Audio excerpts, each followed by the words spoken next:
Welcome back to All This Math. This is Professor Parker, and for today's lesson, we're going to talk about multiplying decimals, right? Multiplying decimals. Now, there are a lot of different ways that we can multiply numbers, but today in particular, we're going to multiply decimals using what's called the standard algorithm. The standard algorithm. Now, as I said, there are a lot of different ways to multiply numbers, to multiply integers, to multiply decimals, to multiply fractions.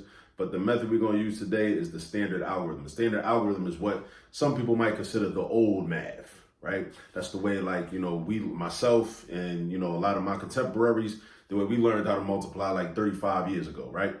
And I'm going to show you step by step. But there's a slight difference when you're multiplying decimals, such as 3.89 or 25.99 or 0.15, as opposed to just regular whole numbers like 5 or 8 or 12 or 347, when there's a decimal, when there are digits after the decimal point, things get a little bit different, right? But it's not a lot more work you have to do, but just some other things you got to consider.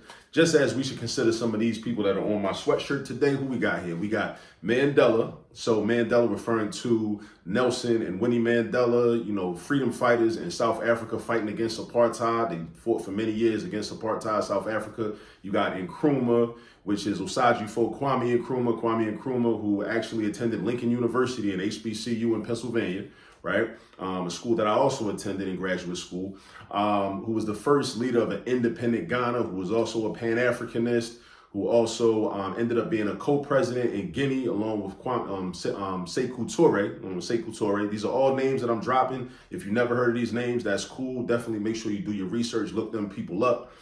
We got Patrice Lumumba. Patrice Lumumba was a leader in Congo, right?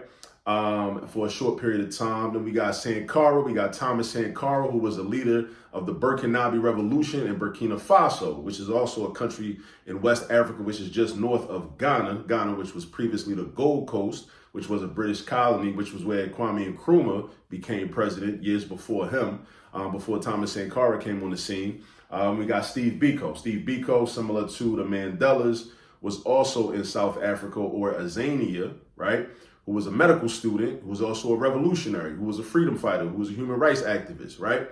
And then we have, last but not least, Fela Kuti, stressing the importance of culture and revolution, right? He was a Nigerian brother, musician, who was for the people, all right? So definitely, I know I dropped a lot of names, but, I want you to definitely become familiar with these people, and also not just those people, but the communities they were a part of, right? Because they weren't these like individual superheroes that, were just out here doing their thing. They were part of communities, parts of organizations, and parts of groups that were doing serious work. All right, so now let's get into this multiplication. Now, as I said already, we're going to use the standard algorithm. Now, the standard algorithm works like this. What you do, you have two factors, right? 3.89 is a factor, 6 is a factor. What you're going to do is the number that's on the bottom row. So we got top row, bottom row, top row, bottom row, top row, bottom row. The number that's on the bottom row, each of those digits is going to be multiplied by each of the digits in the top row. Now, in this case, we only got one digit in 6. 6 is just 6. It's not like 26 or 36, which had 2 digits.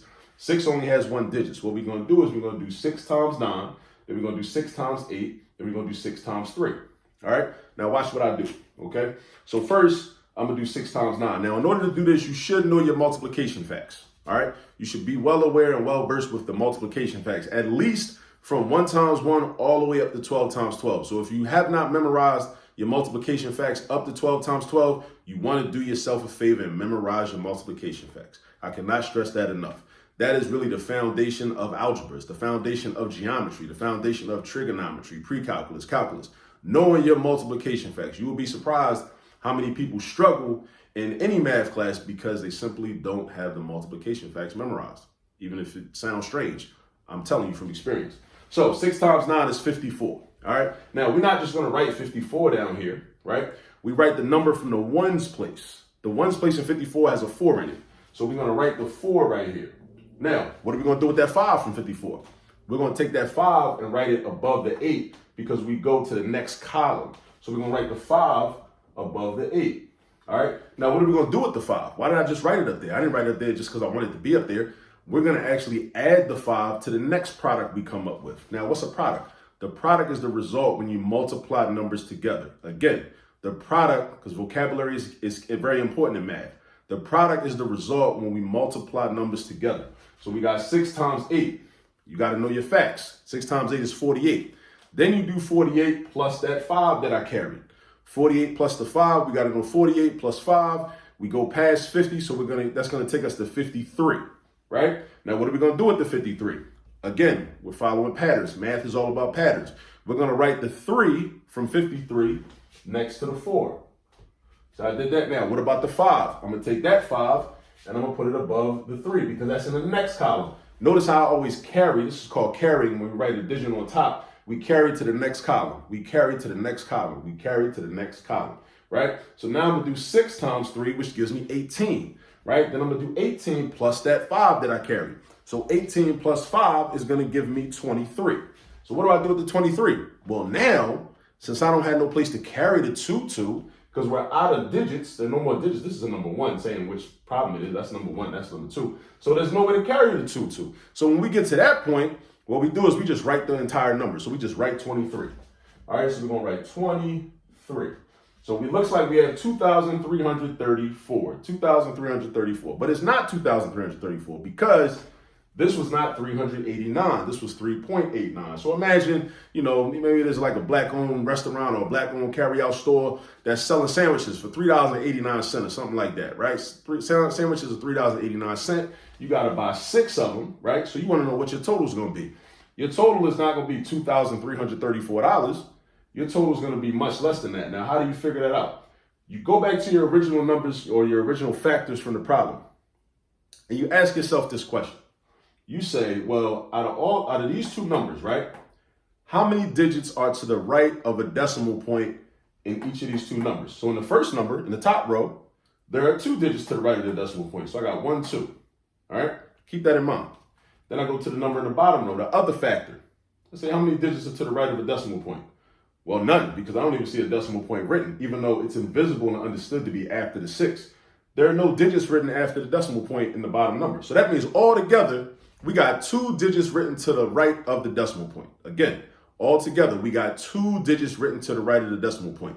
So that means our final answer should have 2 digits written to the right of the decimal point. So what you do is you take an account of how many digits in the original factors are to the right of any decimal points in both factors. Here we got none, here we got 2. 1, 2. The 8 and the 9, there's your decimal point right there.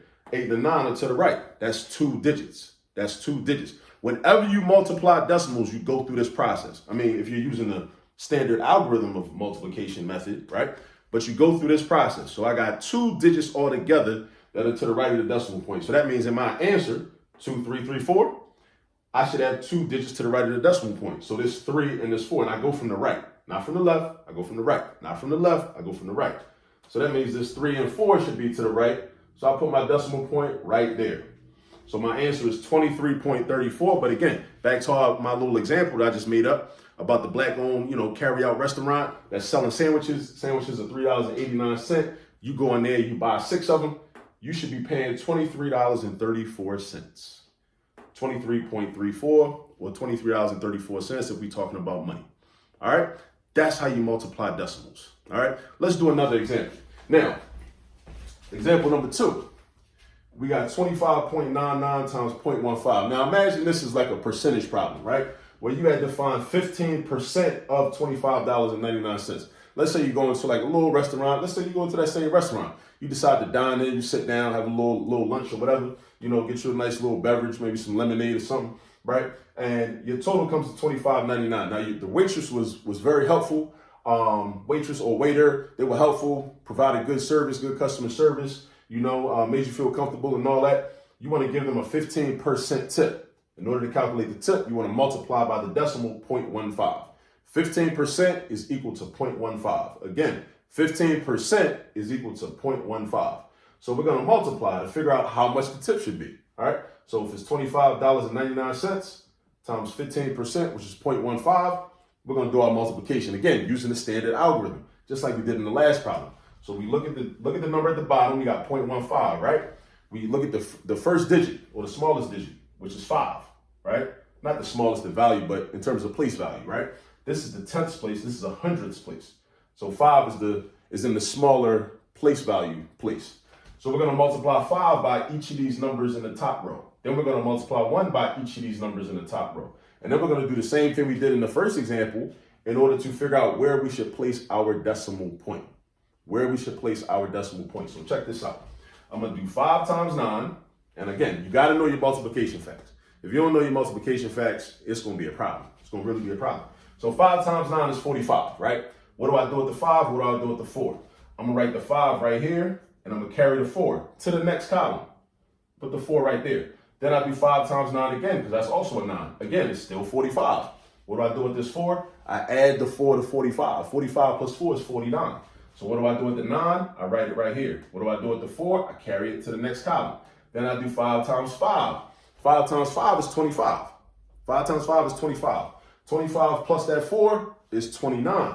So I'm going to write that 9. I'm going to write the 9 from 29 and then carry the 2. Put the 2 in the next column. Notice how we always carry to the next column. Always carry to the next column. All right. And then we're doing 5 times 2, which is 10. And then I'm going to add that 2 to the 10, which is going to give me 12. Now, I can't carry the 1 because there's nowhere to carry it to. All right. There's nowhere to carry it to. So I'm going to just write the whole 12. All right. Now, we did 5 times everything. Now, the next step in the process is we got to multiply 1 times everything. 1 times everything. So I'm doing 1 times 9, which is 9. Right? But be careful. Here's another detail you have to remember about the standard algorithm for multiplication. We're not going to write the 9 underneath of the 5. We're not going to write the 9 underneath of the 5. Matter of fact, let's do this. Let's put a little box right here with an X in there, just as a reminder that we do not write any numbers underneath of the first digit that we wrote down. We're going to put it in the next space, right? So 1 times 9 is 9, so I write 9 right there. And then 1 times 9 again is still 9, so I write 9 right here. And then 1 times 5 is 5, so I write 5 right here. Notice I don't have anything to carry because my products aren't that big, right? I'm not creating 2-digit numbers. I'm only creating 1-digit numbers. Then I got 1 times 2. That's 2. So I write that right here. Now we've finished all of our multiplication, right? Now what we have to do is we have to combine these 2 products, this product and this product, this product and this product. So I write my line, and then I have to add the products together. So some people get confused and they say, well, I thought we were doing multiplication. Why are we adding? Well, we are doing multiplication, but what we're doing is we're combining the products that we found to get the final product. All right, and again, a product is the results you get when we do multiplication. So we treat this blank space like a 0. So 5 plus 0 is 5. And we always start adding from the right, never from the left. Add from the right, never from the left. Add from the right. So 5 plus 0 is 5. 9 plus 9, you also got to know your addition facts. 9 plus 9 is 18. So you write your 8, and then you carry the 1. Similar to how we carry numbers up here in our multiplication steps. So 9 plus 9 is 18, write the 8, carry the 1. 9 plus 1 is 10, 10 plus 9 is 19. Add all 3 digits. We got 19. So we're going to write the 9 and then carry the 1. And if any of this is confusing, you can always pause the video and rewind and run it back. All right, and listen to it again. If you missed anything that I said, please do. All right, so now I got 1 plus 2, which is 3. 3 plus 5 is 8. All right, and then I got 1 plus 2, which is 3. Now, I'm finished all my addition. I combined my products. So the answer is not 38,985. Because remember, you went into the little carry-out spot. Your bill was $25.99. You want to leave a 15% tip.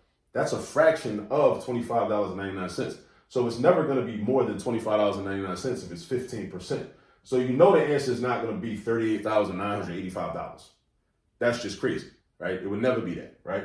So the reason that this would be wrong is because we didn't deal with the decimals. So again, how many digits are to the right of the decimal point in each of the factors?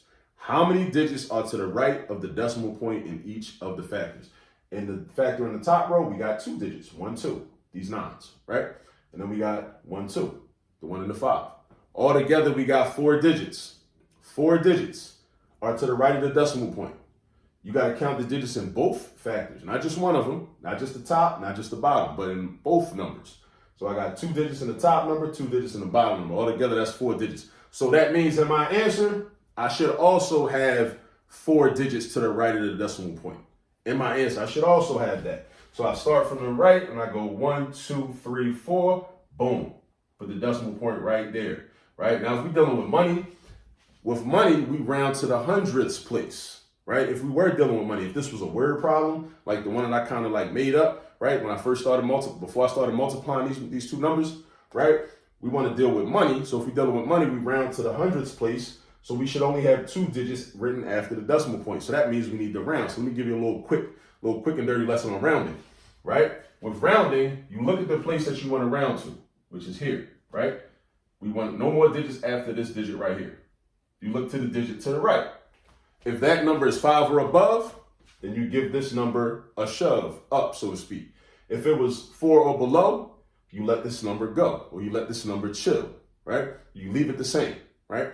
So if this was a 0, 1, 2, 3, or a 4, you would leave this as 3.89, and your answer would be $3.89. That should be your tip.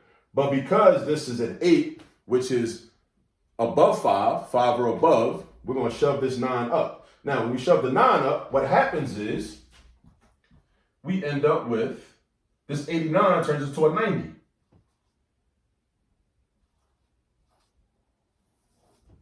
So if we rounded it, that would be your tip, $3.90. All right, so that's how we multiply with decimals. What you do is when we use the standard algorithm, we multiply each digit in the bottom row by each digit in the top row. But if we have decimals, when you get to your final answer after you multiply everything and combine your products, what you have to do is account for the decimal places.